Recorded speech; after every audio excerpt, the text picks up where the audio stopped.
ત્યારબાદ બંધારણમાં સૂચિત ન હોય એવી કોઈ પણ આકસ્મિક સ્થિતિમાં રાજ્યપાલના કાર્યોના નિર્વહન માટે જોગવાઈ કરવાની સત્તા કોની પાસે છે?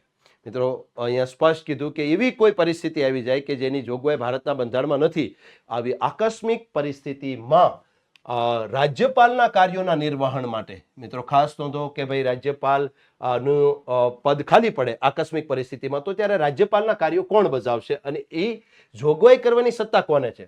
ઓપ્શન એ છે એ સત્તા મુખ્યમંત્રી પાસે છે, ઓપ્શન બી છે એ સત્તા રાષ્ટ્રપતિ પાસે છે, ઓપ્શન સી છે એ સત્તા સંસદ પાસે છે, ઓપ્શન ડી છે કે એ સત્તા રાજ્યની વિધાનસભા પાસે છે. તો મિત્રો મુખ્યમંત્રી, તો એવી કોઈ જોગવાઈ નથી.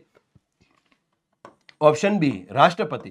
મિત્રો જ્યારે કોઈ પણ આકસ્મિક કારણસર રાજ્યના રાજ્યપાલનું પદ ખાલી પડે ત્યારે એના માટે કેવી વ્યવસ્થા કરવી એ સત્તા ભારતના રાષ્ટ્રપતિને છે. અને જો એનો જવાબ આર્ટિકલ સહિત જોતો હોય તો આવો ઉલ્લેખ ભારતીય બંધારણના આર્ટિકલ નંબર 160માં છે. અને 160માં સ્પષ્ટતા કરેલી છે કે જ્યારે આકસ્મિક કારણસર રાજ્યના રાજ્યપાલનું પદ ખાલી પડશે તો રાજ્યપાલ તરીકે ફરજો કોણ બજાવશે એ નક્કી કરવાનો અધિકાર ભારતના રાષ્ટ્રપતિને છે. અને તેથી મિત્રો અહીંયા આપણો જવાબ એ નથી, સી પણ નથી અને ડી પણ નથી. જવાબ છે ઓપ્શન બી રાષ્ટ્રપતિ, અનુચ્છેદ નંબર 160.